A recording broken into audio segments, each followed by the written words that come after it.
15-16।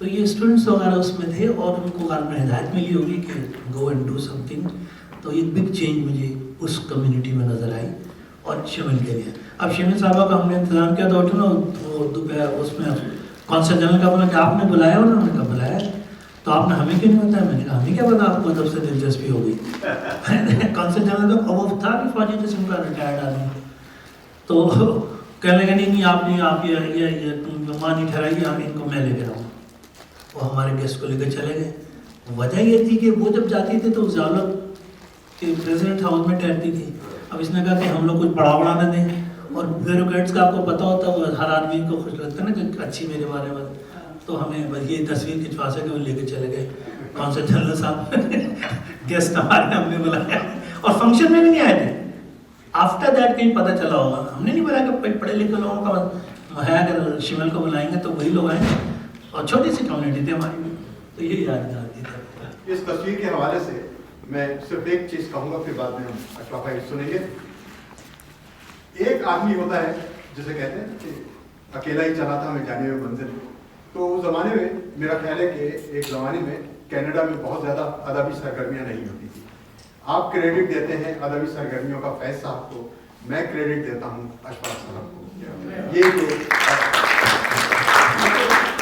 بے شک ان کی شخصیت میں جو مقناطیسیت تھی وہ تو اپنی جگہ موجود تھی, لیکن عملی طور پر آرگنائزیشن بنانا, ادب کو پروان چڑھانا, تو یہ اب آپ اس حوالے سے بات کیجیے.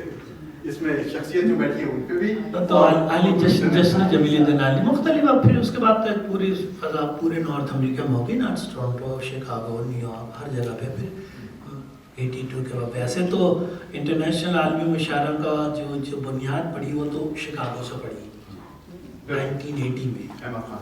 ہاں اسی زمانے اسی سال میں تھا. تو انہوں نے انڈیا سے شعراء کو بلایا تھا. ان کے بھائی ہوتے تھے عزیز قیسی صاحب اور اختر علمان, تو سب انڈیا کے شاعر تھے. فیض صاحب کو ہماری آرگنائزیشن جب ہم لوگوں نے بلایا ہوا تھا تو انہوں نے کہا ان سے صدارت کرانا. تو بڑے پیمانے پر فیض صاحب نے صدارت کی. مجھے بھی پڑھنے کا موقع ملا, ان کے اعزاز ہے اس کے لیے.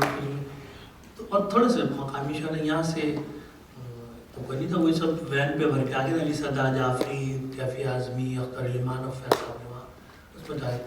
تو ہوا کہ ان کے اس مشاعرے سے اندازہ ہوا کہ وہ اسکول کے ہال میں کیا تھا. میں کہا 500 یا 600 کی گنجائش تھی ہال کی جیسے ہوتے ہیں اس کو. وہ اس سے زیادہ لوگ آ گئے. تو پھر لوگوں نے کہا کہ یہ تو اچھا, بس لوگ ان کے آپ نے کہا نا نام بڑے بابرکت ہوتے ہیں. وہ ایک آدمی آیا ہے جیسے شمع جلی بجھ گئی, اس کی روشنی جو ہوتی ہے, تو وہ تو لوگ چلے گئے. لیکن یہ جو آپس میں لوگ جو بیٹھے تو ان کو اندازہ ہو کہ بھائی اس کو باقاعدہ شکل دی جائے, پروگرام کیا جائے. پھر لڑائی جھگڑے ہوتی ہیں. 1 سے 2 آرگنائزیشن میں دیکھ تو پروگرام اور اچھے ہوتے ہیں. اب جب آپ اردو انٹرنیشنل کا تذکرہ فرما رہے ہیں تو وہ اس میگزین کا بھی تذکرہ فرما دیجیے جو وہاں سے جاری ہوا اور 10 سال تک چلا, اور اس میں کس کی تحریک تھی اور کیا تھا. ہاں یہ ایون ہوتا ہے کہ یہ دیکھیں میں تو کینیڈا آیا تھا نا, تو میرے ذہن میں کچھ اردو کا خیال تھا. میں تو جلا کے ہی آیا تھا.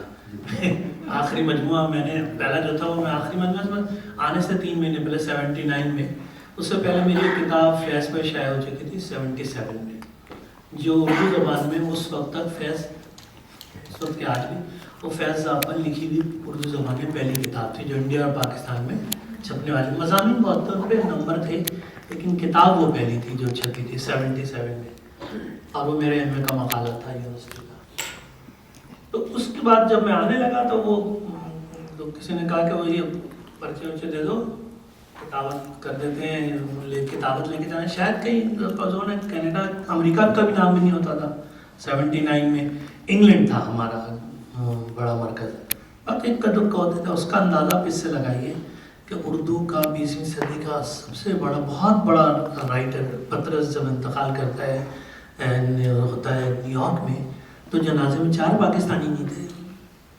ان کا ایک المظفر شکور صاحب تھے انڈیا کے, وہ بتاتے ہیں کہ کچھ اور اسلامی ملکوں کے سفیر وغیرہ تھے, کیونکہ یونائٹڈ نیشن میں اتنا بڑا لوگ جانتے نہیں تھے. علی صاحب کی بھی تصویر دیکھی تھی. علی صاحب نے کالم لکھا تھا, ہم لوگ پڑھتے تھے طالب علم میں 63 یا 4 میں, کہ ہم نیو یارک کا کسی کورس پہ آئے ہوئے تھے. وہ ہنری کسنجر لے رہے تھے ان کا کورس, وہ تصویر وغیرہ دیکھے.